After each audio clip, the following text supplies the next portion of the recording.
အငင်းပွားရင်ဆုံးရှုံးမှုနဲ့သာရင်ဆိုင်ရမည်အကြောင်းတရားဒေသနာတော်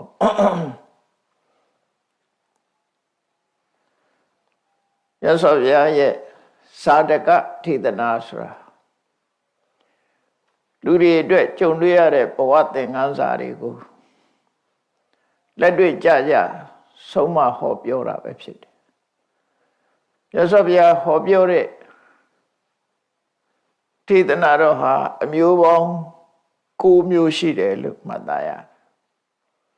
အမျိုးအစားနဲ့ခွဲခြားပြောရင်9မျိုးပါရိဆုံးရင်သုဒ္ဓတဲ့သုဒ္ဓဆိုတဲ့နာမည်နဲ့ဥပမာပဲမင်္ဂလာသုတ်တို့ရှရဏသုတ်တို့ဘုဇင်္ဂသုတ်တို့အဲ့သုဒ္ဓဆိုတဲ့ဟာနဲ့သုဒ္ဓဆိုတာလူလောကမှာသိသိလိုက်တဲ့ဘုဒ္ဓတွေကိုပေးသွားပြီးတော့သူတွေလိုက်နိုင်ရမယ်ကိုကျင့်တရားတွေစီးမြင်နေတောင်းဝတရားတွေကိုဖော်ပြသွားတဲ့သုဒ္ဓတွေ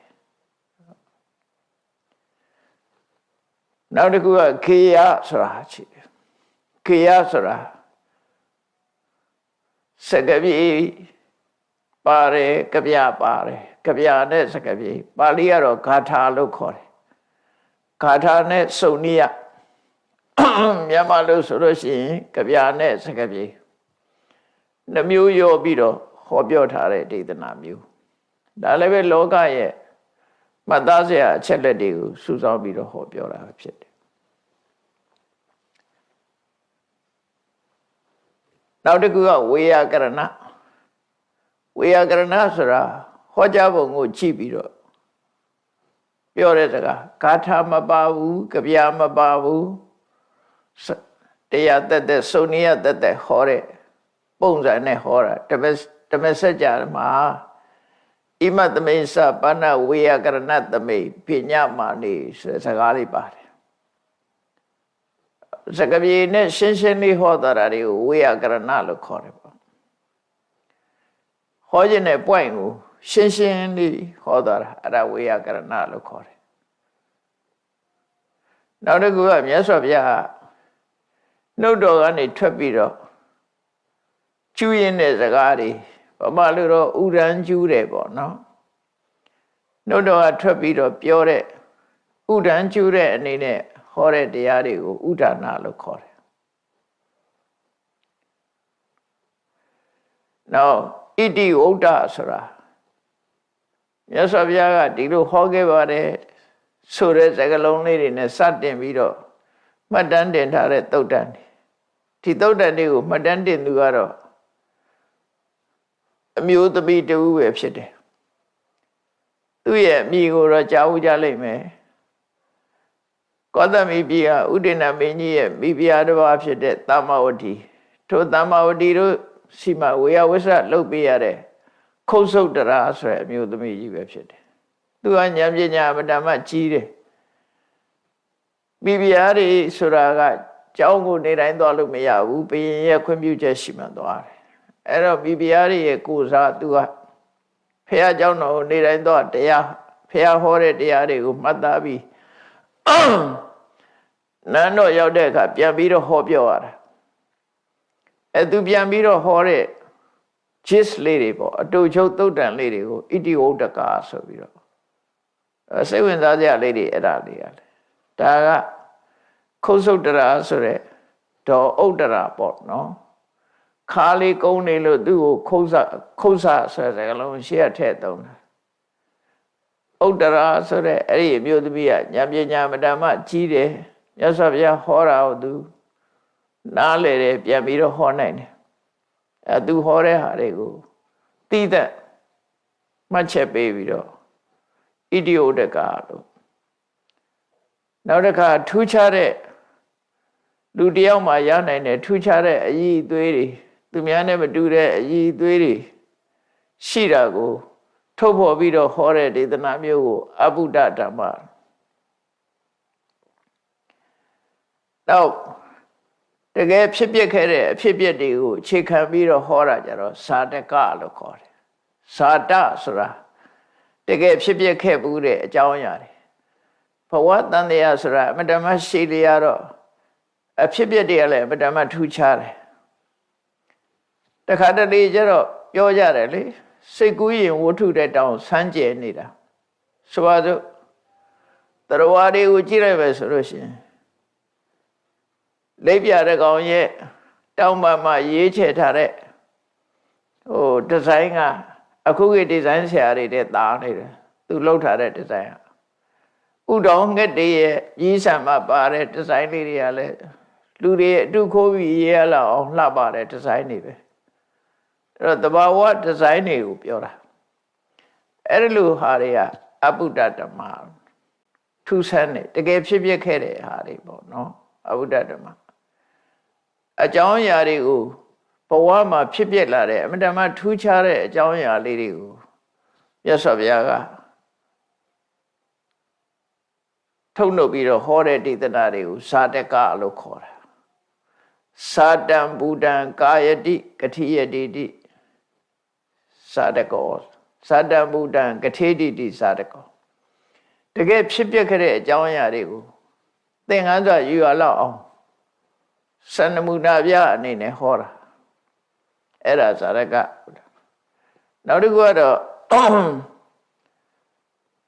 မေးတဲ့လူကမေးဖြေတဲ့လူကဖြေအမေးဖြေလှုပ်ပြီးဟောတဲ့တရားတွေကိုတော့ဝေဒန်လလို့ခေါ်တယ်ဝေဒဆိုတာအသိဉာဏ်နဲ့ကျင့်နှမှုရပြီးတော့ဆင့်စင်ပြီးမေးသွားတဲ့စကားတွေနော်မေးသူကဖြေသူကဖြေလိုက်တဲ့အခါမေးသူကအသိဉာဏ်တွေရပြီးတော့ကျင့်နှမှုနဲ့ထပ်ပြီးတော့မေးသွားတယ်ဟိုကရှင်းလင်းပြီးတော့ဖြေကြသွားတယ်အဲ့ဒီအမေးဖြေဒေသနာမျိုးကိုဝေဒန်လလို့ခေါ်တယ်အဲ့လိုမြတ်စွာဘုရားဟောတဲ့တရားဒေသနာတော်တွေဟာအဲ့ဒါမှပြရတယ်ဒီအခြေအနေရဒီ၉ခုသုဒ္ဓကေယဂါထာဝေယကရဏဥရဏဣတိဥဒကသာဒကအဘုဒ္ဓဓမ္မဝေရဏလို့၉မျိုးဒါကိုပဲ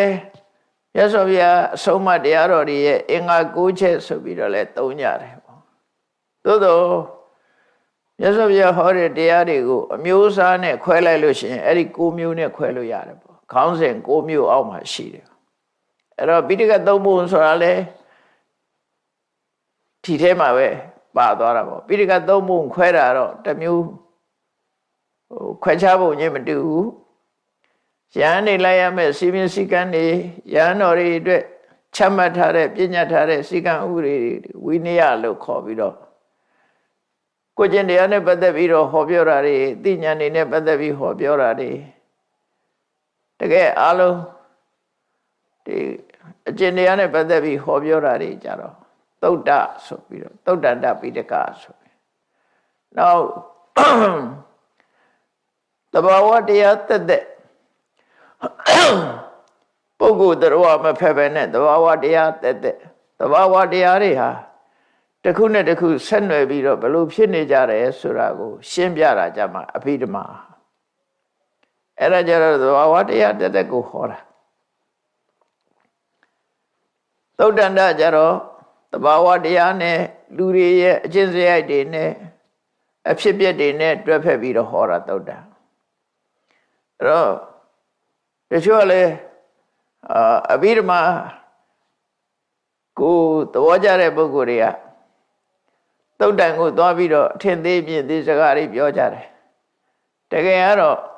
မြတ်စွာဘုရားတရားနာလို့ကျွတ်တန်းရသွားတာတွေကသုတ်တန်အများတယ်နော်ကျွတ်သုတ်တန်တရားဆိုပေါ်လို့အောင်းမိကြတယ်အဲ့ဒီလိုအဓိပ္ပာယ်မဟုတ်ဘူးမြတ်စွာဘုရားတရားဟာစကလုံးတိုင်းဟာသစ္စာလေးပါးအခြေခံထားတာတွေကျွတ်ကုန်အမှန်တရား၄ချက်ကိုအဲ့တော့သစ္စာ၄ပါးဆိုတာပြောရမယ်ဆိုရင်ဘာကိုအခြေခံတာတော့လို့အချင်းချင်းပြောပါဆိုအကြောင်းနဲ့အကျိုးပဲအကြောင်းနဲ့အကျိုးဒီနှမျိုးကိုအခြေခံပြီးတော့ဟောတာအကြောင်းရှိမှအကျိုးဖြစ်တယ်ဒါဗုဒ္ဓဘာသာရဲ့အခြေခံတရားတော်ကိုကြည့်မယ်ဆိုရင်အကြောင်းတရားနဲ့အကျိုးတရားကိုရှင်းပြတာပဲသစ္စာ၄ပါးဆိုတာအဲ့ဒါတော့လောကမှာ အကြောင်းမရှိဘဲနဲ့ဖြစ်နေတာတခုမှမရှိဘူးဆိုင်ရာအကြောင်းတွေရှိနေတယ်အဲ့ဒီအကြောင်းကိုမှန်မှန်ကန်ကန်သိဖို့ရည်ကြည်တယ်မမှန်ကန်တဲ့အကြောင်းတွေကလည်းအများကြီးပဲလေဥပမာဒီကဘာကြီးမှာကဘာမြေကြီးဟာဘာကြောင့်ဒီလိုဖြစ်လာလဲဘာကြောင့်ကဘာမြေကြီးပေါ်မှာတောင်ကြီးတွေကမိုးမိုးကြီးတွေဖြစ်နေတယ်လဲဘာကြောင့်တစ်ပင်တွေကအစိမ်းရောင်တွေဖြစ်နေတယ်ဘာကြောင့်တစ်ပင်တွေဒီလိုပေါက်နေတယ်လဲဘာကြောင့်ရေတွေဖြစ်လာတယ်လဲဆိုတာဒါကလွယ်ပြောတဲ့လူတွေကတော့အဖြေမရှာနိုင်တဲ့အခါကျတော့ဘာပြောတော့ဆိုဖရာသခင်ဖန်ဆင်းလို့ပြောကြတယ်ဒါအများစုကဖရာသခင်ဖန်ဆင်းတာအဲ့လိုယူဆတယ်အဲ့တော့ဘုရားမြတ်စွာရဲ့တရားတော်အရာတော့ဘုရားသခင်ဖန်ဆင်းတာမဟုတ်ဘူးသဘာဝတရားရဲ့ပြောင်းလဲမှုတွေနဲ့ဖြစ်စဉ်နဲ့လာတာဥဒုသမုဋ္ဌာန်လို့ခေါ်တယ်ရာသီဥတုပြောင်းလဲကြောင်ဖြစ်လာတဲ့အရာတွေကြီးပဲအလုံးအဲ့တော့လောကမှာရုပ်တရားနဲ့ပတ်သက်လာလို့ရှိရင်ကံစိတ်ဥဒုအာဟာရသက်ရှိတရားတွေမှာကံစိတ်ဥဒုအာဟာရသက်မဲ့တွေကြတော့ဥဒုဟာအဓိကဥဒုကြောင့်ဖြစ်တာအဲ့ဒီဥဒုကြောင့်ဖြစ်တဲ့အရာတွေဒီပဲနဲ့တရားတွေရဲ့ကံရဲ့အခြေခံမှုလေးတွေလည်းပါလာတာတဲ့နော်တရားတွေအတွက်ဖြစ်လာတာလည်းပါတယ်ဒါကြောင့်မို့လို့ကမ္မပစ္စယဥဒုသမုဋ္ဌာန်ကံအခြေခံတဲ့ဥဒုတွေဖြစ်လာဒါဥဒုအနေထားပြောင်းလဲသွားသည့်အတွက်ကြောင့်ရေတွေဖြစ်လာတယ်ရေတွေခန်းသွားတယ်တောင်ကြီးတွေဖြစ်လာတယ်မာတဲ့နေရာမာတဲ့ပြော့တဲ့နေရာပြော့တယ်ဆိုတာဒါရာဒီဥဒုချောင်ဖြစ်သွားတာလေနော်ဥဒုဆိုတာဘာကိုခေါ်တာတော့ဆိုအပူဓာတ်ကိုခေါ်တာတေဇောဓာတ်ကိုခေါ်တာအပူဟာအဓိကပဲအပူရော့သွားလို့ရှိရင်အေးဖြစ်တာအပူနဲ့အေးဟာဘယ်ဟာအရှိတုံးလို့ပြောရင်အပူကအရှိပဲနော်အပူကအရှိပဲအပူရော့ကြသွားတာကိုအေးတယ်လို့ခေါ်တာအပူနဲ့ပဲသတ်မှတ်ပြောကြတယ်အေးနဲ့သတ်မှတ်ပြောတာမဟုတ် temperature ဆိုတာအပူနဲ့ပဲသတ်မှတ်ပြောရတယ်အဲ့တော့အပူရှိန်ရော့သွားတာအဲ့တော့အပူရှိန်ပြင်းထန်လို့ရှိရင်ဖြစ်ပေါ်လာတာတွေကတစ်မျိုးတွေဖြစ်လာတယ်ဟိုအပူရှိန်ကြောင့်အေးပျော်သွားတာရှိတယ်အပူရှိန်ကြောင့်အခဲဖြစ်သွားတာရှိတယ်ဒါဥရုပြောင်းလဲမှုဆိုတာမတမထင်ရှားပါတယ်နော်ကြောက်တုံးကြောက်ခဲကြီးတွေပါကြောင့်မာသွားလဲအပူရှိန်ကြောင့်မာသွားတယ်အေးပျော်သွားတာဘာကြောင့်အေးပျော်ဥရုကြောင့်အပူရှိန်ကြောင့်ပဲသူကအပူရှိန်ရော့သွားလို့ရှိရင်အေးဖြစ်လာတယ်အဲ့ဒီပြောင်းလဲမှုတွေကိုထိန်းချုပ်နေတာအကြောင်းတရားသည်ဥရုပဲဖြစ်တယ်ပေါ့ဒါကဘုရားရဲ့ဟောပြောချက်အရာဆိုရင်ဥရုသည်အကြောင်းတရားလို့တော့အဲ့လိုဆိုင်ရာအကြောင်းတရားတွေနဲ့ပတ်သက်ပြီးတော့မြတ်စွာဘုရားဟောတာအဲ့တော့ဇာတကဆိုတဲ့မြတ်စွာဘုရားရဲ့ဒေသနာတော်ဟောပြောတဲ့ဒေသနာတော်တစ်ပုဒ်ကတော့လူတွေအတွက်ဘဝသင်ခန်းစာတွေကိုပေးတာမြန်မာနိုင်ငံမှာဇာတကတွေရဲ့ထိရောက်မှုကလွှမ်းမိုးမှုကအဗဓမ္မများတယ်လို့ပြော50ဇတ်တွေတဲကနေပြီးအကျိုးသက်ရောက်မှုကြောင့်ဖြစ်ပေါ်လာတာတွေကြည့်တယ်မြန်မာပြည်မှာသုံးနေတဲ့တက္ကသိုလ်ဆိုတဲ့စကားလုံးက50ရတဲ့ဟာပဲဖြစ်တယ်။ခြိစာတကတွေကရလာတဲ့စကားလုံးပဲဖြစ်တယ်။ပါမောက္ခဆိုတဲ့စကားလုံးကလည်းဒီကရတဲ့စကားလုံးပဲ။ဟောအဲ့တော့ပါမောက္ခတို့တက္ကသိုလ်တို့ဆိုတာအဓိတပါမောက္ခဆိုတာဒီကသုံးနေပဲပေါ့နော်။တက္ကသိုလ်ပြည်မှာသိပ္ပတို့ဝိဇ္ဇာဆိုတဲ့ပညာရက်တွေကလည်းပဲဒီကလာတဲ့ဟာတွေပဲအကုန်လုံးအထရတမဟာသိပ္ပဆို18ရသောအတတ်ကြီးတွေအတတ်ပညာတွေဝိဇ္ဇာနဲ့သိပ္ပဆိုပြီးတော့တစ်ချိန်တော့ခွဲတယ်ဗမာပြည်မှာအခုလည်းခွဲတဲ့နေရာတော့ခွဲမှာပေါ့နော်ဝိဇ္ဇာဆိုတဲ့အတတ်ပညာနဲ့သိပ္ပဆိုတဲ့အတတ်ပညာမတူကြဘူးဝိဇ္ဇာဆိုတဲ့အတတ်ပညာကြတော့ तू ကဆရာနဲ့တပည့်တူအောင်သင်လို့မရဘူး तू ကဘာဖြစ်လို့တော့ဆိုလို့ရှိရင်ဝိဇ္ဇာပညာရပ်ကအမှန်တမ်းလေးနဲ့တော့တပည့်ကဆရာတဲ့လည်းတာကျင်သွားတယ်အခြေခံ သိဉာဏ်နဲ့သွားပြီးတော့ပတ်သက်တယ်ဥမာပကြီးဆွဲတယ်ဆိုတာပကြီးသင်္นานသာသင်လို့ရတာဒါပေမဲ့လက်ရကြတော့မတူကြတော့တုံးနဲ့တူလက်ရဆိုတာမတူနိုင်ဘူးစိတ်ကူးစိတ်တန်းတွေနဲ့ပတ်သက်လာတာပေါ့အဲ့ဒါကြောင့်လက်ထပ်တင်ပြီးတော့ပုံစံတိုင်းဖြတ်လို့မရနိုင်တဲ့အရာတွေပေါ့သိပ္ပဆိုတာကြတော့အဲ့ဒါဖြတ်လို့ရတယ်ရှေးတုန်းကတော့လက်မှုအတတ်တွေကိုသိပ္ပလို့သုံးတယ်ပေရင်တို့ဘာတို့အဲ့ဒီလိုအတတ်တွေစေပညာတွေကြောင့်ဝိဇ္ဇာလို့သုံးတယ်ဒီတရားဓမ္မနဲ့ပတ်သက်တဲ့အတတ်ပညာတွေကိုလည်းဝိဇ္ဇာလို့ပဲသုံးတယ်အဲ့လိုမြတ်စွာဘုရားရဲ့တရားတော်တွေထဲမှာမှတ်သားဖို့ရမြောက်များစွာရှိတယ်ထင်မယ်အခြေခံကျင့်စဉ်တွေနဲ့ပတ်သက်တဲ့ဟာလေးတွေကိုမြတ်စွာဘုရားဟောတာစာတကဆိုပြီးတော့တကယ်အဖြစ်ပြက်တွေကိုဘဝမှာသင်ခန်းစာယူပြီးတော့ရှောင်ရန်ဆောင်ရန်အတွက်ဟောခဲ့တာဖြစ်လို့လူလောကအတွက်များစွာအကျိုးပြုတယ်သို့တော့ဒီတရားတော်အဓိကတရားလားလို့ဆိုအဓိကတရားတော့မဟုတ်ဘုရားဘာသာရဲ့ဘုရားရဲ့အဓိကတရားသစ္စာ၄ပါးပဲဖြစ်တယ်သစ္စာ၄ပါးကိုသိမှတကယ်ကိုမြတ်စွာဘုရားရဲ့တရားအစစ်ကတော့သစ္စာ၄ပါးပဲကျန်တာတော့ဘုရားမပွင့်လည်းပဲဒါတွေကရှိတယ်နော်ကာဘသီလတို့လည်းရှိတယ်ဒါနလုပ်တာတို့သီလလုပ်တာမိဘယုတ်သေးလေးစားဒါတွေကရှိတယ်ငကိုယ်တည်းရှိတယ်စီးပွားလုပ်ပုံလုပ်နည်းတွေကိုကျင့်တရားကောင်းမွန်တာတွေဒါတွေရှိတယ်အချုပ်ပြောမယ်ဆိုရင်ဘုရားပွင့်မှပေါ်လာတာဝိပဿနာတရားပဲအဲ့ဒါတော့ဒီဘုရားပွင့်မှထူခြားတာသမထတောင်မှဘုရားမပွင့်ခင်လည်းရှိတယ်သမထကျင့်စဉ်တွေဇာပိညင်တွေတကိုးဣတိပတ်တွေကငကိုယ်တည်းရှိတယ်မြတ်စွာဘုရားကမှန်ကန်တာတွေဆိုလက်ခံထားတယ်မှန်ကန်တဲ့အကြောင်းအရာတွေကိုညင်းပယ်တာမဟုတ်ဘူးအလုံးကိုပယ်ပြရမှလည်းမဟုတ်ဘူးအလုံးကိုလက်ခံရမှလည်းမဟုတ်ဘူးလက်ခံတဲ့နာကိုလက်ခံတယ်ညင်းပယ်တဲ့နာကိုညင်းပယ်တယ်အဲ့တော့ဖျားပွင့်လာမှသိရတာတော့ဝိပဿနာတရားပဲဝိပဿနာတရားကမှရှင်ထဲမှာရှိတဲ့ဆွဲလန်းနေတဲ့ဆွဲလန်းနေတဏှာရကတွေမှားယွင်းနေတဲ့အမြင်တွေကိုဖယ်ရှားပြစ်နိုင်တာဖြစ်တယ်အဲ့ဒီဖယ်ရှားပြစ်မှမဲ့ဆိုတာရနိုင်တယ်ဖို့ဆိုတာရနိုင်တယ်မဲ့ရမှကိလေသာတွေကိုဖယ်ရှားနိုင်တယ်ဖို့ရမှကိလေသာတွေကလုံးဝငြိမ်းသွားပြီးတော့အေးချမ်းမှုဆိုတာကိုရနိုင်တယ်နိဗ္ဗာန်ကိုမျက်မှောက်ပြုနိုင်တယ်လို့ဆိုတာအဲ့ဒါကတော့တကယ်အဆင့်မြင့်တရားပဲအဲ့တော့အဆင့်မြင့်တရားကလူတိုင်းအတွက်တော့ဖြစ်ချင်မှဖြစ်မယ်ဘာဖြစ်လို့တော့ဆိုမြတ်စွာဘုရားကဓမ္မတရားကုံတော်နဲ့ပတ်သက်ပြီးဟောထားတဲ့ထဲမှာပစ္စတံဝေရိတဘောဝိညူဟိ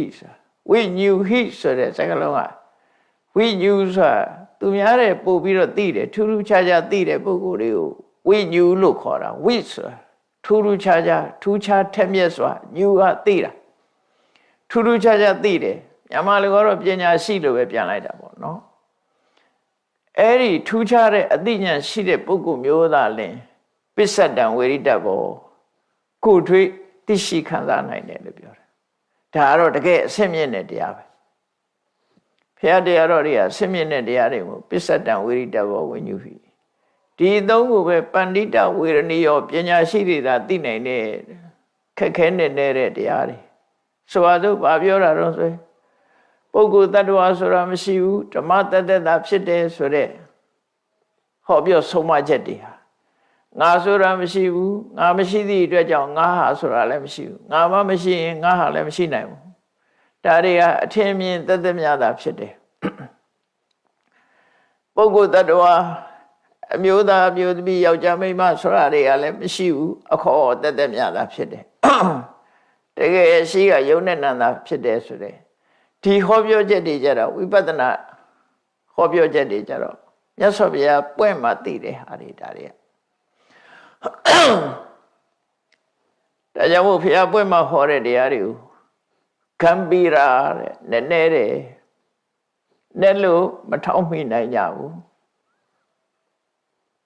ဒုဒ္ဒတာမြင်မို့ခက်တယ်အဲ့ဒီတရားတွေကဘယ်တရားတွေတုံးလို့နည်းနည်းချက်ပြောမစင်ပရိစ္ဆေသမုပ္ပါဒ်နဲ့နိဗ္ဗာန် ဒီတရားနှစ်ခုကခက်ခဲဆုံးနဲ့အနည်းဆုံးတရားတွေပဲပရိစ္ဆေသမုပ္ပါဆိုတာထပ်ချုံလိုက်ရင်သစ္စာ၄ပါးပဲလေသစ္စာ၄ပါးကတခြားပရိစ္ဆေသမုပ္ပါကတခြားတွေလို့တော့မဟုတ်ဘူးအမြော့ခေါ်တာပြောထားတာနော်ပဋိစ္စသမုပ္ပါဒဆိုတာအကြောင်းတစ်ခုကိုမှီပြီးတော့မှအကျိုးကိုထုတ်လုပ်တဲ့အကြောင်းတရားအကြောင်းတရားကိုပြောတာပရိစ္ဆေသမုပ္ပါဒဆိုတာအကြောင်းတရားပရိစ္ဆေသမုပ္ပန္နလို့ပြောမှအကျိုးတရားနော်ပရိစ္ဆေသမုပ္ပါဒနဲ့ပရိစ္ဆေသမုပ္ပန္နဆိုတဲ့စကားလုံးနှလုံးရှိတယ်ပရိစ္ဆေသမုပ္ပါဒဆိုတာအကြောင်းတရားအဲ့ဒီအကြောင်းကိုစကားလုံးနှလုံးနဲ့ပြောထားတယ်ပဋိစ္စရဲ့သမုပ္ပါဒရဲ့ဘာအဓိပ္ပာယ်တော့ဆိုရင်အကြောင်းတရားဒီပင်နဲ့သူ့ဟာသူအကျိုးကိုမထုတ်လို့နိုင်ဘူးတစ်ခုခုကိုမှီပြုပြီးမှထုတ်လို့နိုင်တယ်ဥပမာမဲ့သစ်ပင်မျိုးစိတ်လေးကနေအပင်ပေါက်တယ်လို့ဆိုပေမဲ့လို့ဒီမျိုးစိတ်လေးကအပင်ကိုဖြစ်စေဖို့အတွက်မြေနဲ့ရေကိုအမှီပြုရအောင်မယ်ဟုတ်တယ်မဟုတ်မြေရေပပရင်သူကဒီမျိုးစိတ်လေးကအပင်ကိုမထုတ်နိုင်ဘူးအဲ့ဒါကိုပြောတာပဋိစ္စဆိုတာတခုခုကိုအမိပြုပြီးတော့မှသမုပ္ပါဒဖြစ်စေနိုင်တာဆိုတော့မိတော့ကလေးအခုလို့အလင်းရောင်ရနေတယ်ဆိုတော့မိတော့ကလေးအလင်းရောင်ပေးတယ်မိတော့ကလေးကအလင်းရောင်ကိုထုတ်တယ်အဲ့တော့လျှက်စစ်မိကလည်းအလင်းရောင်ကိုထုတ်တယ်လျှက်စစ်မိကတခြားအလင်းရောင်ကတခြားတို့မှတ်သားလျှက်စစ်မိကြောင့်မို့လို့အလင်းရောင်ထွက်လာတာအဲ့ဒီလျှက်စစ်မိလေးကဆိုင်ရာအကြောင်းတစ်ခုကိုအမိပြုပြီးမှဒီအလင်းကိုထုတ်ပေးလို့ရတယ်သူကသူမထုတ်နိုင်ဖျောင်းနိုင်မီးလေးကလည်းဖျောင်းစီတို့မီးဆန်တို့အဲ့ဒီနှစ်ခုပေါ်မှာသူကရက်တည်တယ်ရက်တည်ပြီးတော့မှအဲ့ဒီကနေပြီးမှသူကအလင်းကိုထုတ်ပေးနိုင်တယ်အဲ့ဒါကိုပြောတာပဋိစ္စသမုပ္ပါဒဆိုရှင်းရှင်းလေးသဘောပေါက်ဖို့နော်အကြောင်းတစ်ခုကိုအမိပြုပြီးတော့မှအကျိုးတရားကိုထုတ်နိုင်တဲ့အကြောင်းတရားကိုပရိစ္ဆေသမုပ္ပါဒလို့ခေါ်တယ်။သူထုတ်တဲ့အကျိုးတရားကြတော့ပရိစ္ဆေသမုပ္ပန္န။အဲ့တော့မြတ်စွာဘုရားတရားတော်တွေဟာပထမ first course ဆိုတာမရှိဘူး။နော် first course မရှိဘူး courseless course မရှိဘူး။အကြောင်းမရှိတဲ့အကြောင်းတရားဆိုတာမရှိဘူး။နော်အလုံးဟာအကြောင်းတရားတွေရှိနေတယ်။ဒါကြောင့်မို့ပရိစ္ဆေသမုပ္ပါဒလို့သုံးတာတော့အဲ့ဒီတရားတွေကြတော့နည်းနည်းတယ်လို့ပြောရမှာဇာရကဒေသနာတော့ဟောပြီးတိုင်းမြတ်စွာဘုရားကသစ္စာ၄ပါးနဲ့ဆုံးသတ်တယ်ဇာရကဒေသနာဘာအတွက်ဟောတာတော့ဆိုလူတွေရဲ့ဘဝသင်္ကန်းရာနဲ့စိတ်ထက်ခွန်အားအတွက်ရှေ့ပိုင်းကလုပ်ပေးတာဒါကြောင့်ဇာရကဒေသနာတော်တွေကလည်းတစ်ခါကြတော့ဘဝအတွက်နေ့စဉ်နေထိုင်မှုအတွက်အမြဲတမ်းအသုံးဝင်တယ်တဲ့ဒါကြောင့်ဒီနေ့အငင်းပွားရင်ဆုံးရှုံးမှုနဲ့သာရင်ဆိုင်ရမည်ဆိုတဲ့သင်ခန်းစာပေးတဲ့ဇာလံလေးတစ်ခုကိုဟောရအောင်ဒီဇာလံကတော့ရိုးပါတယ်လူတွေကြားဘူးနေတဲ့ဇာလံပါပဲအငင်းပွားတာကိုပါဠိလိုဝိဝါဒလို့ခေါ်တယ်ဝါဒဆိုတဲ့စကားလုံးကဗမာစကားလို့ဖြစ်နေပါပြီဘာဝါဒညာဝါဒနဲ့ဝါဒဆိုတာပြောဆိုစရာအပြောအဆိုလူတွေဘာတွေပြောနေကြတယ်ဘာအကြောင်းပြောတယ်လဲဘာဝါဒရှိတယ်လဲဆိုတာဒီဝါဒဆိုတာ policy ပဲသူပြောချင်တဲ့အချက်လက်တွေပဲနော်ဒီမိုကရေစီဝါဒဆိုတာပြောကြတယ်လေ socialist ဝါဒပြောစီစရာတွေပဲသူတို့ရဲ့ policy တွေကိုပြောတာပဲဒါဗုဒ္ဓဝါဒအဲ့ဒီမှာဝါဒဆိုတာတွေကအမျိုးမျိုးရှိသည့်အတွက်ကြောင့်ရှေ့ကဝိဆိုတာလေးထည့်လိုက်တဲ့အခါကျဝိဝါဒအဲ့ဒီစကားလုံးကြတော့ဘာဖြစ်တော့ဆိုဝိဆိုတာမတူတဲ့ဝါဒပြောဆိုမှုအယူဝါဒကွဲပြားမှုလို့ဆိုလို့တယ်ပေါ့အဲ့တော့ဝိဝါဒဆိုတာကလူလောကမှာဖြစ်နေကြဝိဝါဒနဲ့ပတ်သက်လာတဲ့အခါကျရင်လူတွေကအချင်းများကြတယ်အချင်းများတော့ဘယ်ရောက်တော့တရားယုံရောက်ကြတယ်ပေါ့ညင်းကြတယ်ခုံကြတယ်သူဟာမှန်ငါဟာမှန်လောကမှာအငြင်းပွားမှုဆိုတာအမျိုးစုံရှိတယ်နောက်ပိုင်းကျတော့ဘာတွေဖြစ်လဲပိုင်ဆိုင်မှုအငြင်းပွားတယ်မြေအငြင်းပွားမှုနောက်ပိုင်ဆိုင်မှုအငြင်းပွားမှုအငြင်းပွားတာတွေအများကြီးဖြစ်လာတယ်နောက်ပိုင်းကျဟိုတယောက်က သူ့ပိုင်နဲ့ပြောတယ်ဒီတယောက်ကလည်းသူ့ပိုင်နဲ့ပြောတယ်နော်တယောက်နဲ့တယောက်ဟာကိုယ်ပိုင်နဲ့ကြီးပဲပြောနေကြတာအဲ့ဒီတယောက်နဲ့တယောက်ဒီလိုပြောဆိုမှုတွေဟာကွဲပြားခြားနားပြီးအငင်းပွားလာလို့ရှိရင်နှစ်ယောက်စလုံးဒုက္ခရောက်မယ်တဲ့ဒီသင်္ကန်းစပေးတာနှစ်ယောက်စလုံးအရှုံးမယ်ဟုတ်တယ်လေတရားလူတရားခံဆိုတရားရုံရောက်ရင်နှစ်ဖက်စလုံးကပေးရတာပဲပတ်စံကုန်ပြီသားမှတ်ပြီးတော့ဒါဆုံးရှုံးမှုပဲလေဟိုလူလည်းကုန်ပြီသားမှတ်ဒီလူလည်းကုန်ပြီသားမှတ်သို့သောလူတွေကမာနတွေတို့ဒေါသတွေတို့အဲ့ဒါတွေကိုမကြော်လွန်နိုင်လို့အငင်းခုန်လုပ်နေကြတာငင်းခုန်တာဟာယင်ထဲမှာဘာတွေရှိလို့ငင်းခုန်တာတော့ဆိုတာမြတ်စွာဘုရားဝိဝါဒမူလသုတ်တံမှာဟောထားရှိတယ်လူတွေအငင်းခုန်ဖြစ်နေတာချားမဟုတ်ဘူးတဲ့ရှင်တွေကဒေါသတွေရှိတယ်အညှိုးတေးတွေရှိတယ်ရှင်တွေကဒေါသရဲ့အညှိုးတေးရဲ့ပြီးတော့လူတွေဟာခြေဆုတရားကိုမသိတတ်လို့ခြေဆုကမ်းတာတွေတို့ဂုံတုဂုံမြိုင်လှုပ်ချင်တာတွေတို့မနာလိုစိတ်တွေတို့ကိုယ်သာကြီးပွားခြင်းနဲ့စိတ်တွေတို့အိတ်တာမစ္စရိယအဲ့ဒီစိတ်တွေကြောင့်မို့လို့လောကကြီးကအငြင်းပွားနေတာအဓိကအငြင်းပွားခြင်းအကြောင်းကအဲ့ဒီအကုသိုလ်တရားတွေပဲဝိဝါဒမူလသုတ်တံမှာဝိဝါဒ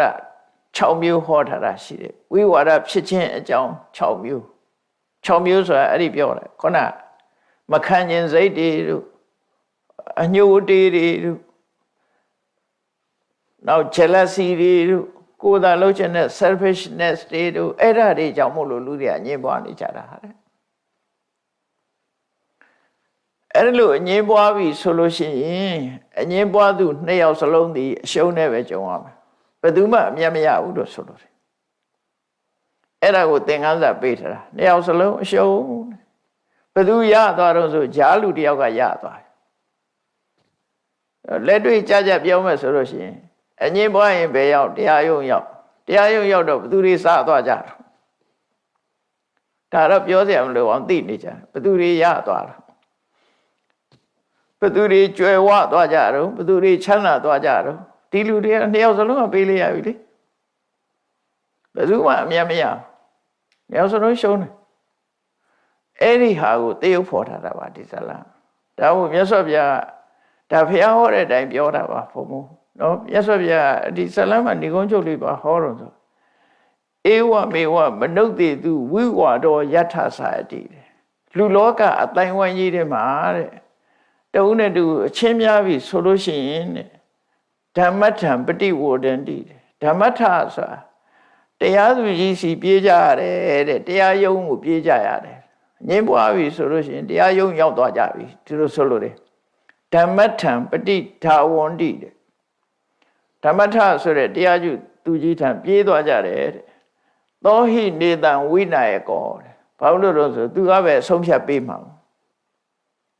အမှားမှန်ကိုသူကဆုံးဖြတ်ပေးမှာမို့သူစီပြေးကြရတယ်တဲ့အဲ့ဒီပြေးတဲ့အခါကျတော့ဘာဖြစ်တုံးဆို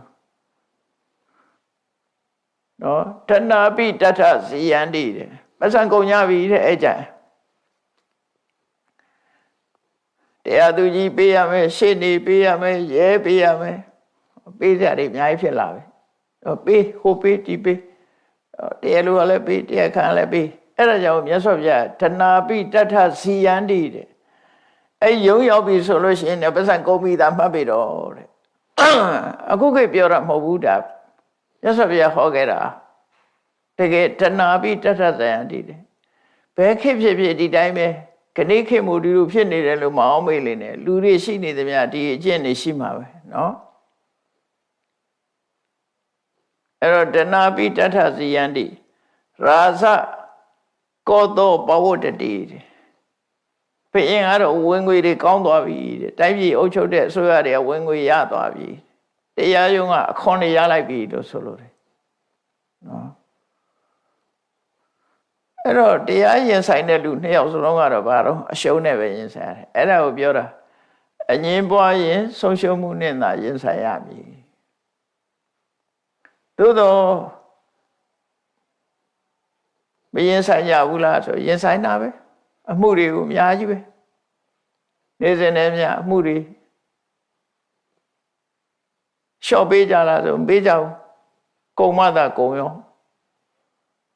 အဲ့တော့လူလောကကအဲ့လိုဖြစ်နေတဲ့အကြောင်းကိုမြတ်စွာဘုရားကသင်္ကန်းစာပေးတဲ့အနေနဲ့ဟောတာပါဒီသုတ်တာဒီတရားတော်ဒီဇက်ရဲ့နာမည်ကတော့ဓဗ္ဗပုပ္ဖစာတကဓဗ္ဗပုပ္ဖဆိုတာမွေမြေခွေးတဲ့ကောင်ရဲ့နာမည်ဓဗ္ဗပုပ္ဖဆိုသူ့အယောင်ကိုကြည့်ပြီးတော့ဟောထားတာနော်အဲ့တော့ဒီဇလံမှာအတိတ်ဇလံကိုပြောမယ်ဆိုရင်ရှေးတုန်းကမြေကမ်းခြေတစ်ခုမှာဖះလောင်းကရသော်ဘုရားသူကိုယ်တိုင်မြေကမ်းခြေကတစ်ပင်တစ်ပင်မှာယုတ်ကစိုးဖြစ်ခဲ့တယ်တဲ့အဲ့တုန်းသူကိုယ်တိုင်ယုတ်ကစိုးအဲ့တုန်းအဲ့ဒီတောအုပ်ထဲမှာမြေခွေးပူနဲ့မြေခွေးမမြေခွေးဒီနဲ့မြေခွေးမသူတို့နှစ်ကောင်ရှိကြတယ်အဲ့မြေကမ်းခြေတနေရာမှာသူကနေတာမြေကမ်းခြေမှာလဲလှဲပြီးတော့ကျက်စားတယ်အဲ့မြေခွေးနှစ်ကောင်ကတနေ့ကျတော့မြေခွေးမကမြေခွေးဒီကိုပြောတယ်တဲ့သူငချင်းသားစားခြင်းနဲ့ပေါ့ဆိုတော့လေကမ်းခြေမှာနေတယ်ဆိုတော့ငါသားခဏခဏစားပုံရတယ်ငါ့ကိုရေတွေကငါဆိုတာလေတခါတလေရေတွေကနေခုံပြီးကုန်းပေါ်ရောက်ချင်ရောက်လာတာလေအဲ့တော့ကန်းဆက်မှာသူတို့ကငါသားခဏခဏစားတော့အဲ့တော့ငကျင်းသားကိုစားခြင်းတယ်လို့ပြောတော့မြေခွေးဘုကကဲအေးစစ်စစ်နေငါရအောင်ရှာခဲ့မယ်ဆိုပြီးတော့မြစ်ကမ်းကြီးကိုလှည့်လှည့်ပြီးတော့သွားတာမြစ်ကမ်းကြီးကိုသွားတယ်တဲ့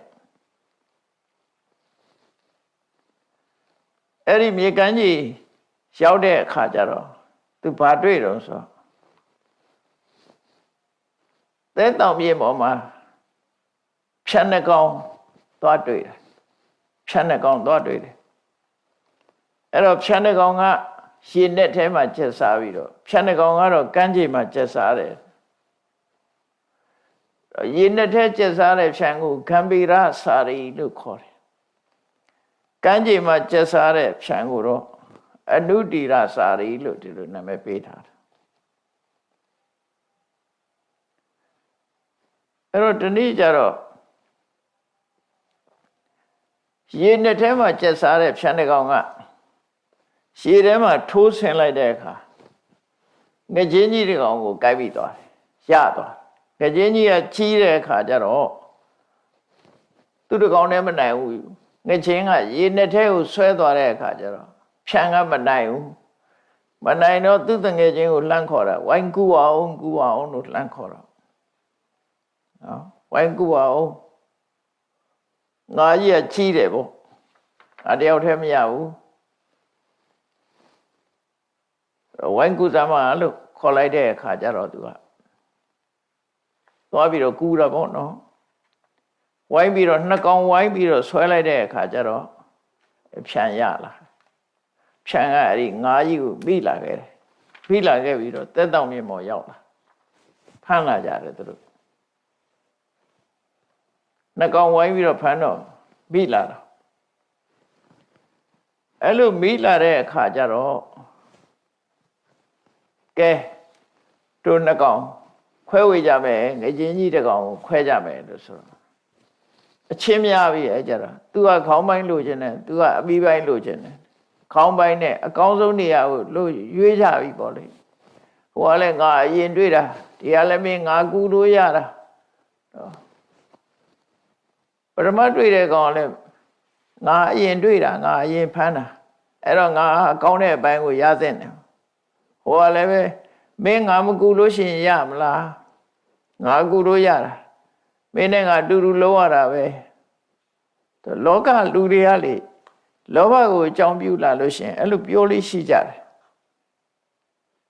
ကိုရဖို့အခွင့်အရေးတော့တပြားသားမှမလျှော့ကြကြဘူးနှစ်ယောက်နော်မလျှော့ဘူးဟိုကလည်းငချင်းမှာအကောင်းဆုံးအစီရှိတဲ့နေရာကိုလိုချင်တယ် ခေါင်းကိုတော့သူမှမလို့ချင်ဘူးရိုးများတယ်ပေါ့အဲ့ဒီလိုအချင်းများနေကြတာခေါင်းပိုင်းမိပိုင်းခွဲဝေဖို့ခက်နေတာငကျင်းနာကိုထိုင်ပြီးတော့ဖြတ်နှကောင်ကအဲ့ဒီလိုအချင်းများနေတဲ့ခါမှာခုနကငကျင်းသားရှာရင်ကမ်းခြေကိုရှောက်လာတဲ့မြေကွေးနဲ့သွားတွေ့တယ်မြေကွေးနဲ့သွားတွေ့တော့ဖြတ်နှကောင်ကပြောတယ်တဲ့ဒီငကျင်းကျွန်တော်တို့မိထားတယ်တယောက်နဲ့တယောက်အဝေးမတည့်ဘူးအချင်းများနေတယ်အဲ့ဒါဆုံးဖြတ်ပေးသမှာကံဗီရာစာရိသရေနဲ့မှကျက်စားတဲ့ဖြန်းကဒါသူပထမဆုံးသူတွေးတာသူတွေးလို့သူဖမ်းမိတာအဲ့ဒါကြောင့်မို့သူအကောင်းရတဲ့နဲ့ပေါ့ဟိုနောက်မှကူတဲ့အနုတီရာစာရိဆိုရရေနဲ့ကျက်စားတဲ့ဖြန်းကလည်းသူမကူရင်ဒီငါလွတ်သွားတော့မှာပဲတဲ့သူကူလို့ရတာအဲ့သူလည်းအကောင်းရတဲ့နဲ့ပေါ့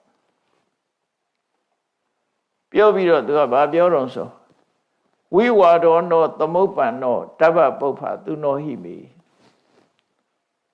ပြေကွေးကိုကျွန်တော်တို့ပြောတာကိုနားထောင်ပါ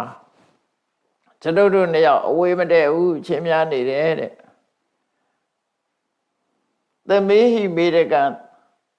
သမ္မာဝိဝါဒောဥပသမ္မတာကျွန်တော်တို့နှစ်ယောက်အချင်းများနေတာကိုဖြည့်ရှင်းပေးပါတယောက်နဲ့တယောက်အဝေးမတည့်တာကိုဖြည့်ရှင်းပေးပါလို့မြေခွေးကိုသွားပြီးတော့သူတို့ကအာကိုတကြီးပြောလိုက်တဲ့အခါမြေခွေးကဘာပြောတော့ဆိုဓမ္မထောဟံပုရိအာသိငါကအရင်တော့တရားရုံးမှာလှုပ်လှုပ်ခဲ့တယ်တဲ့တရားသူကြီးဖြစ်ခဲ့ဘူးတဲ့ပေါ့ငါတရားသဖြင့်ဖြည့်ရှင်းပေးနိုင်တယ်ဓမ္မထောဟံပုရိအာသိအရင်တော့ငါတရားသူကြီးလုပ်ခဲ့တာတဲ့ဘဟုအတ္တမေတိရိတာ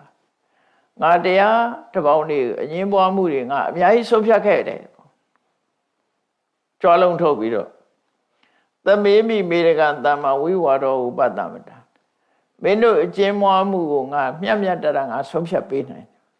ငါဒီတရားဆုံးဖြတ်တဲ့နေရာမှာငါကျွမ်းကျင်တယ်ပေါ့ရင်းတော့ငါတရားသူကြီးဟောင်းပေါ့သူလုပ်ပေးနိုင်တယ်သူကအဲ့လိုပြောတယ်အဲ့လိုပြောပြီးတော့သူစီကအဆုံးဖြတ်တောင်းတဲ့ကသူကဘာပြောတော့ဆိုအနုတီရစာရိနင်္ဂုဋ္ဌံတိတံကံမိရစာရိနောငါဆုံးဖြတ်ပေးမယ်တဲ့မင်းတို့နားထောင်တယ်ဒီရေနဲ့ပိုင်းချက်စားတဲ့ဖြန်းကမင်းကအမိပိုင်းကိုယူတဲ့တိတံကံမိရစာရိနောခေါင်းပိုင်းကိုတော့ရှင်နဲ့ချက်စားတဲ့မင်းကယူတဲ့ခေါင်းနဲ့ငါကခေါင်းနဲ့ရေနဲ့ကိုကူးသွားတာအဲ့ဒါကြောင့်မို့ခေါင်းပိုင်းကမင်းနဲ့တော်တယ်ဟိုကောင်ကအမီးကိုဝိုင်းဆွဲရတာဖြစ်တော့မင်းအမီးပိုင်းယူတဲ့ဣစ္ဆာယံမစ္စည်းမောခန္ဓာဓမ္မထတဝိသတိကြံတဲ့အလယ်ပိုင်းကတော့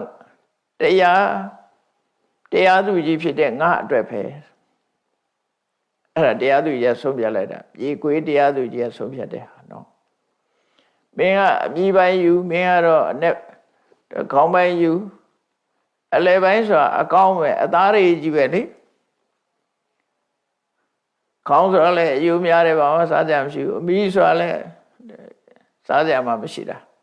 အဲ့တော့အလယ်သားကိုသူယူမယ်ဆိုပြီးတော့ငါးကိုကိုက်ဖြတ်ပြီးသုံးပုံပုံပြီးတော့အဲ့လိုတရားဆုံးဖြတ်ပေးလိုက်တယ်အဲ့လိုတရားဆုံးဖြတ်ပေးလိုက်တဲ့အခါကျ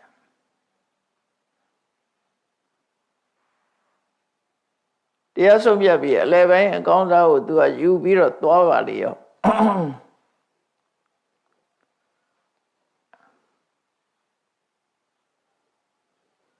အဲ့ဒီတော့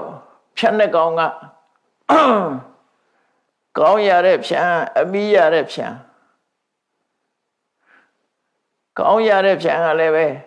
ခေါင်းကိုမစားနိုင်ဘူးသူကလည်းအလဲပိုင်းလိုချင်တာအမီးရတဲ့ဖြန်းကလည်းပဲသူကအလဲပိုင်းလိုချင်တာနှစ်ဦးစလုံးကမကောင်းတာကိုရလိုက်ရတယ်အကယ်၍သာသူတို့မျှမျှတတခွဲဝေကြမယ်ဆိုလို့ရှိရင်ဒါ ဒါတော်တော်ကြာအောင်စားရမယ်ပေါ့ငါးကကြီးတော့တော်တော်ကြာအောင်စားရမယ်တစ်နတ်တင်မကဘူးနှစ်နတ်သုံးနတ်စားရမယ်ဟာပေါ့အဲ့ဒီကြတော့မှသူတို့ကမြေခွေးကိုတရားသူကြီးလှုပ်ပြီးတော့ဆုံးဖြတ်ပေးသွားတော့ဘာမှမတတ်နိုင်ဘူးကအလေသားကြိုက်ပြီးခြီးပြီးပြန်သွားပြီသူတို့နှစ်ကောင်အဲ့ဒီအမီးနဲ့ကောင်ကြည့်ပြီးတော့အဲ့ဒီကြတော့မှညီးတွားကြတယ်တဲ့စိရံပိဘခောအပဝိဒသစေနဝိဝရေမတေငါတို့ဟာညီညာညာနဲ့တယောက်စလုံးကောင်းလဲစားအမီးလဲစားအလေသားလဲခွဲဝေပြီးတော့ညီတူညီမျှစားမယ်ဆိုရင်တို့အကြာကြီးစားနိုင်တယ်တရက်စာနှစ်ရက်စာတော့တို့ရတယ်အခုကြတော့မှငါတို့ကအသားများတဲ့ခေါင်းမပါအမီးမပါတဲ့အလဲပိုင်းကိုတော့မြေခွေးကယူသွားလေရဲ့ဆိုပြီးအဲ့ကြတော့မှတို့ဟာညီးတွားပြီးတော့ကြမ်းမိုင်းနေကြတယ်ကြမ်းမိုင်းကြတယ်ပေါ့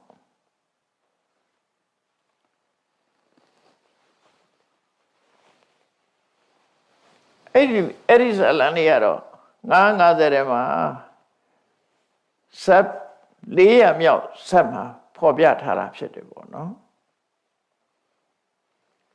အဲ့တော့မြေခွေးကအလဲသားကိုခြီးပြီးတော့သူ့ရဲ့မြေခွေးမှရှိတဲ့စီကိုသွားတာအဲ့လိုသွားတဲ့ဟာကိုယထာပိရာဇနန္ဒေယရိစ္ဆလတ္တနာခတ္တိယောဧဝဟမေသနန္ဒပိဒိဋ္ဌဝပုံနာမုခံပတိန်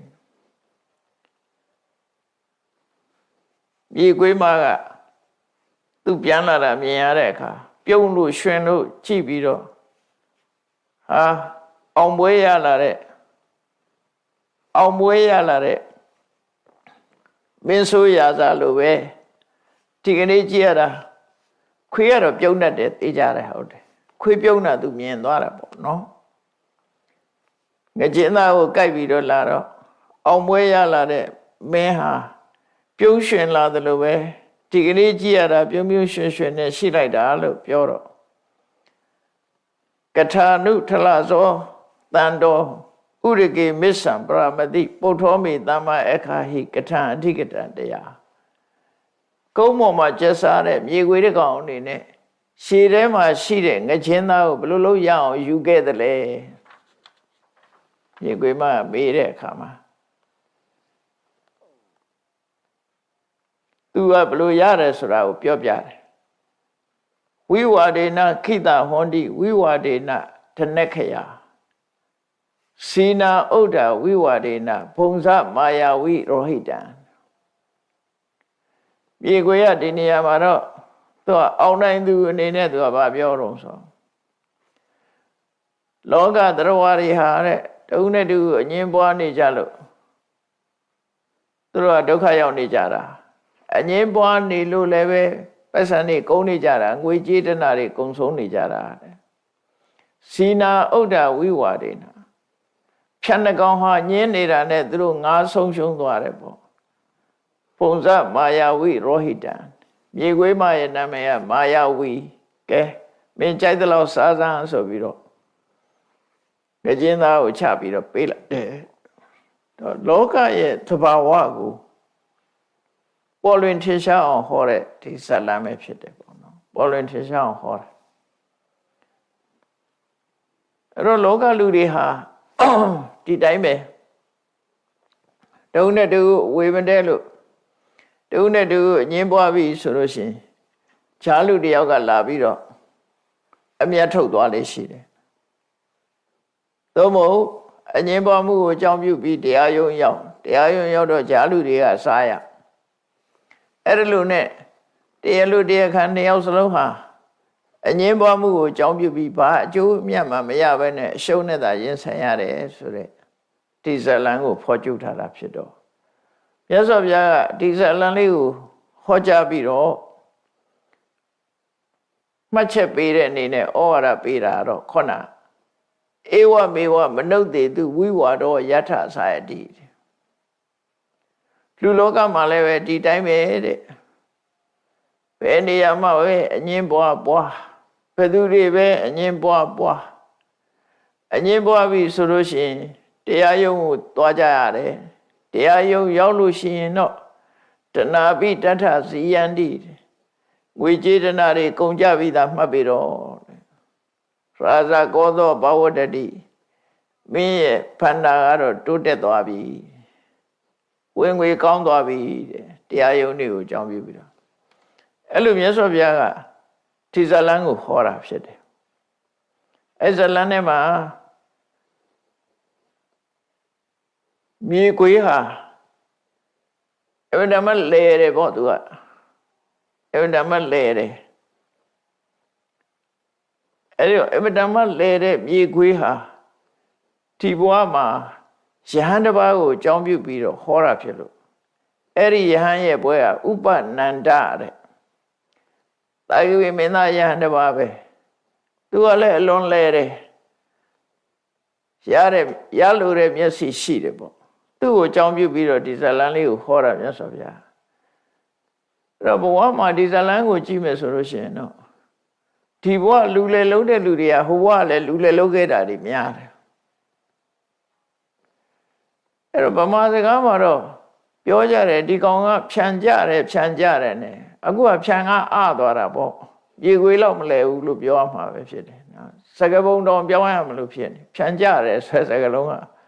ဖြန်ကြရင်တော့အရှုံးနဲ့ပဲကြုံရမှာအခုကမြေခွေကစားသွားတာလေဖြန်ကရှုံးသွားတာလေအဲ့တော့အဲ့ဒီတော့ကမြေခွေဟာတဲ့အခုဥပနန္ဒဆိုတဲ့ယဟန်ဖြစ်လာတယ်တဲ့ဖြန်တဲ့ကောင်ကတော့အခု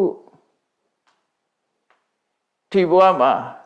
အသက်အရွယ်ကြီးမှယဟန်ဝလာတဲ့ဥစဉ်ကြီးနှစ်ပါးဖြစ်လာတယ်ဆိုမြတ်စွာဘုရားဟောတာအဲ့ဒီတုန်းကကိုယ်ရိတ်မြင်လိုက်ရတဲ့ရှုပ်ကစိုးနာကတော့ငါပဲတဲ့ငါကိုယ်တိုင်မြင်ခဲ့တယ်ပေါ့သူတို့အဖြစ်ပြက်တွေကိုအဲ့လိုဟောတာအဲ့တော့ရှင်ဥပနန္ဒဆိုတဲ့ကိုရောကဝိနည်းကျမ်းကနေမှလည်းပဲသူ့အကြောင်းတွေပါတယ်သူကဘုန်းကြီးထဲမှာဘုန်းကြီးလောဘပင်လယ်ဝါဆိုတာလို့ဖြစ်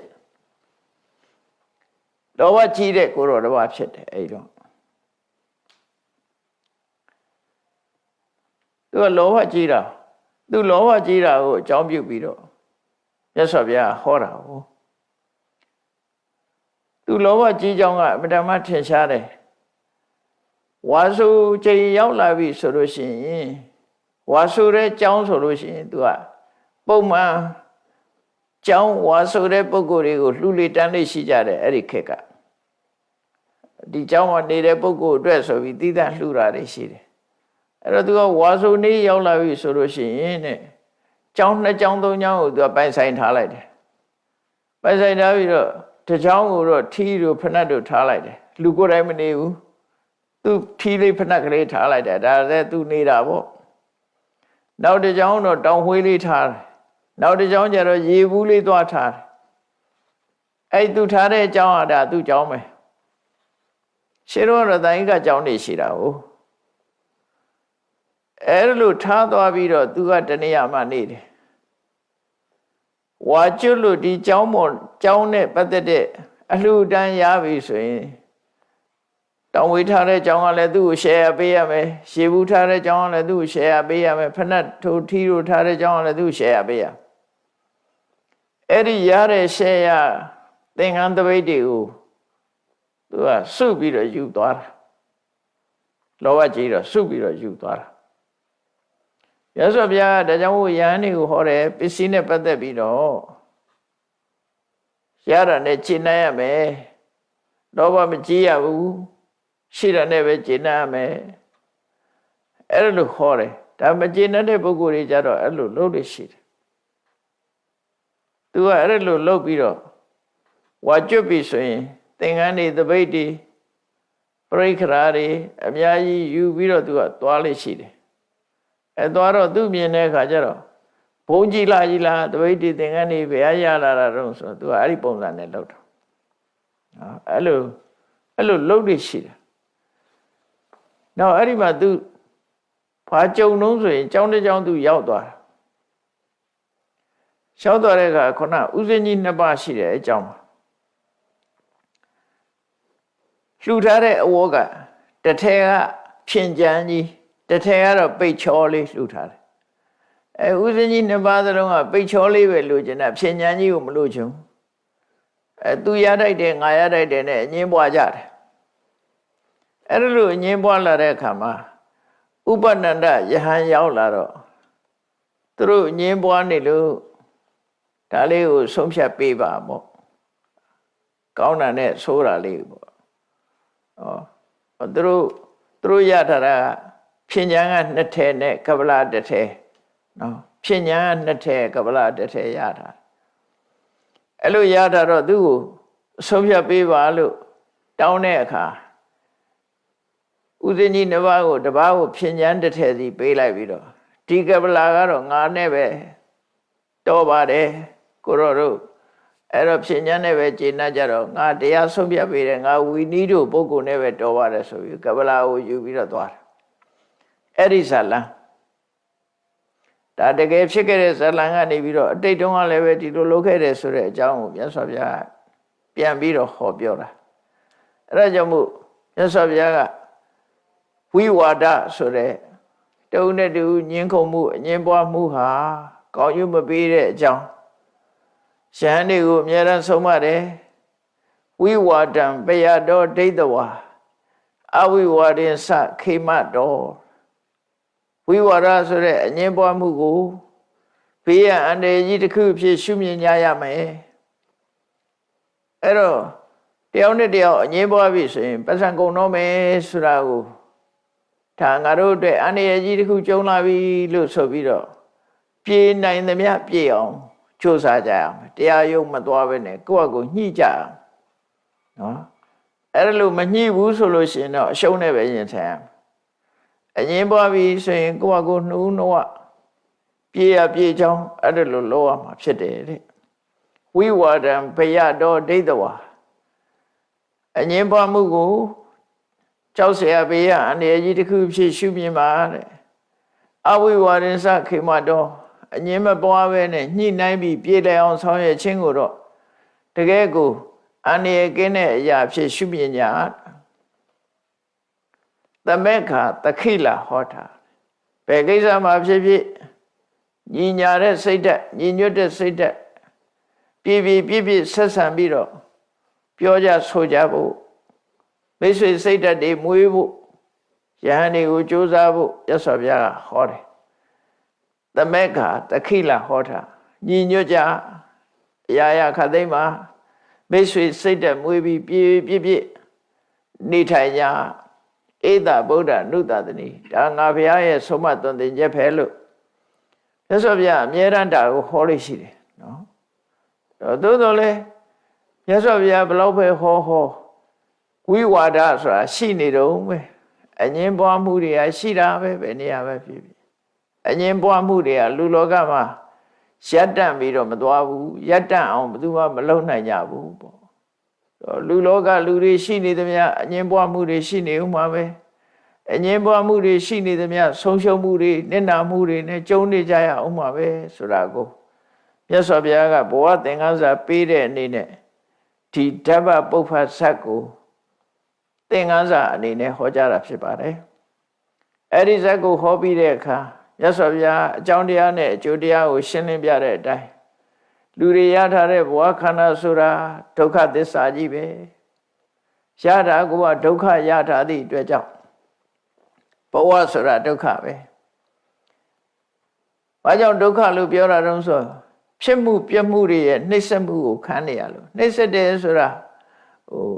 ဖြစ်ပြီးရင်ပြက်နေတာကဒါကိုနှောက်ယှက်နေတဲ့သဘောကိုပြောတာနော်ဘယ်ရာမှမခိုင်မြဲဘူးအလုံးဟာဖြစ်ပြီးရင်ပြက်သွားတာပဲလူတွေလည်းအလုံးဟာမွေးဖွားလာပြီးရင်သိဆုံးသွားကြရမှာဖြစ်တယ်ပတ်စံတွေလည်းရပြီးရင်ကုန်ကြမှာပဲဖြစ်တယ်အလုံးဟာဘယ်ရာမှဒီထာဝရဆိုတာမရှိဘူးအဲ့ဒီထာဝရမရှိလို့မတည်မြဲတဲ့အရာကြီးဟာဒုက္ခလို့ပြောတာမတည်မြဲလို့ဒုက္ခလို့ပြောတာဟိုလူတွေစားစရာမရှိလို့ဒုက္ခဝတ်စရာမရှိလို့ဒုက္ခနေမကောင်းလို့ဒုက္ခအဲ့ဒီဒုက္ခမျိုးပြောတာမဟုတ်ဘူးเนาะဘဝဟာလုံးဝမတည်မြဲသည့်အတွက်ကြောင့် မတည်ငြိမ်တဲ့ဘဝကြီးဟာဒုက္ခပဲအဲ့ဒီဒုက္ခဘာကြောင့်ရလဲဆိုရင်လူချင်းတဲ့တဏှာသမုဒယကြောင့်ရတယ်ဥပိ္ပဏအပ္ပုဒ္ဓိအဲ့ဒီဒုက္ခနဲ့ဒုက္ခဖြစ်ကြောင်းတဏှာနှမျိုးလုံးမဖြစ်တော့တဲ့နေရာဟာနိဗ္ဗာန်ပဲဖြစ်တယ်အဲ့ဒီမဖြစ်ခြင်းရဲ့အကြောင်းမဂ္ဂင်၈ပါးအကျင့်တရားကတော့ဒုက္ခချုပ်ငြိမ်းမှုအတွက်ဒုက္ခချုပ်ရာနိဗ္ဗာန်ကိုရောက်ကြောင်းအကျင့်ပဲဖြစ်တယ်လို့အကြောင်းနဲ့အကျိုးဆက်ဆက်ပြီးတော့ပြဒီလိုလောကမှာကြုံတွေ့ရတဲ့ပြဿနာတွေဟာဘဝမှာကြုံတွေ့ရမှာပဲကြုံတွေ့နေရတာဒါဒုက္ခတွေပဲအဲ့ဒုက္ခတွေဟာလက်သေးရှာလိုက်လို့ရှိရင်တဏှာဆိုတာပြောမယ်ဆိုရင်တော့ကိလေသာနဲ့ကံအကုန်ပေါင်းပြီးတော့ပြောလို့ရတာဒါမို့ပရိစ္ဆေသမုပ္ပါဒ်တစ်ခုလုံးကိုဒုက္ခသမုဒယလို့ခေါ်တာပရိစ္ဆေသမုပ္ပါဒ်မှာပါတဲ့အကြောင်းတရားတွေမှန်သမျှအကုန်ဒုက္ခသမုဒယတွေကြီးပဲအဲ့ဒါတွေကြောင့်ဖြစ်လာပြီးဘဝဆိုတာရနေရင်ပြဿနာတွေကျုံနေဥမှာပဲတနည်းစကားလုံးနဲ့ပြောမယ်ဆိုရင်ပြဿနာရဲ့ပြဿနာဖြစ်ခြင်းအကြောင်းရဲ့ပြဿနာပြေငြိမ်းခြင်းရဲ့ပြဿနာပြေငြိမ်းတဲ့နိလန်းရဲ့ဒါသစ္စာ၄ပါးပဲလေဘဝပြဿနာတဏှာကပြဿနာဖြစ်ခြင်းအကြောင်းပြဿနာပြေငြိမ်းတာနိဗ္ဗာန်နဲ့တူတယ်ပြဿနာပြေငြိမ်းတဲ့ဖြေရှင်းချက်ကမဂ္ဂသစ္စာနဲ့တူတယ်ဘယ်နေရာပဲဖြစ်ဖြစ်ဒီတိုင်းပဲနော် problem the cause of problem နော် cessations of problem the way leading to cessations of problem ပေါ့ဒီသစ္စာ၄ပါးဟာလောကကြီးထဲမှာရှိနေသေးတယ်ဗျဒီတိုင်းပဲအမှန်ရှိတယ်အဲ့တော့ဒီသစ္စာ၄ပါးတရားကိုနောက်ဆုံးအနေနဲ့မြတ်စွာဘုရားကရှင်းပြပြီးတော့ဘဝတစ်ခုမှာဒီပြဿနာတွေမငြိမ်းသေးသမျှဘဝရှိနေသမျှပြဿနာတွေမငြိမ်းဘူးဘဝမရှိတော့မှပြဿနာငြိမ်းမှဖြစ်တယ်အဲ့ဒီငြိမ်းမှုအတွက်သူ့ဟာသူတော့ငြိမ်းမှာမဟုတ်ဘူးငြိမ်းတဲ့နိလန်းရှိတယ်အဲ့ဒီနိလန်းအတိုင်းလောက်ကြလို့ခေါ်ကြလို့ရင်ပဲဖြစ်တယ်နော်သစ္စာ၄ပါးမှာပြောမယ်ဆိုရင်မဂ္ဂင်၈ပါးအကျင့်တရားကိုကျင့်ဘာကိုဖယ်ရမှာတော့ဆိုတဏှာကိုဖယ်တဏှာကိုခေါင်းတက်ပြောပြီးမဲ့ကိလေသာတွေကံတွေအလုံးကိုဖယ်လိုက်တော့မှនិရောဓဆိုတဲ့လုံးဝချုပ်ငြိမ်းတဲ့တန်တိဒုက္ခနိဗ္ဗာန်ကိုရမှာဖြစ်တယ်ဒါဒီဝေးကိုဖော်ပြတာဒီလမ်းကြောင်းကိုဖော်ပြတာမြတ်စွာဘုရားအဲ့ဒါလို့သစ္စာ၄ပါးနဲ့ဆုံးသက်ပြီးတော့လူလောကရဲ့အငြင်းပွားတဲ့ပုဂ္ဂိုလ်တွေအငြင်းပွားရင်ဒီလိုဆုံးရှုံးမှုတွေနဲ့သာရင်ဆိုင်နေတယ်ဆိုတဲ့ဘဝသင်္ကန်းစာပေးပြီးတော့မြတ်စွာဘုရားကဟောကြားရှင်းလင်းပြတာဖြစ်ပါတယ်တရားချက်ခင်သူတော်စင်ပြိဿအပေါင်းတို့မြတ်ဗုဒ္ဓရဲ့အဆုံးအမတရားတော်တွေအကြောင်းနဲ့အကျိုးညှိနှိုင်းပြီးတော့ဟောကြားတာဖြစ်လို့မိမိတို့ဘဝမှာသင်္ကန်းစာယူပြီးတော့ဘဝမှာပြဿနာကိုဖြေရှင်းတဲ့အနေနဲ့မှန်ကန်တဲ့အမြင်တွေရှိပြီးမှန်ကန်တဲ့လုံလဝိရိယနဲ့ကြိုးစားအထောက်မှသာလဲဖြေရှင်းမှုကိုရနိုင်တယ်ဆိုတာကိုယ်စီမှတ်သားပြီးကြိုးစားအထောက်နိုင်ကြပါစေကုန်သတည်း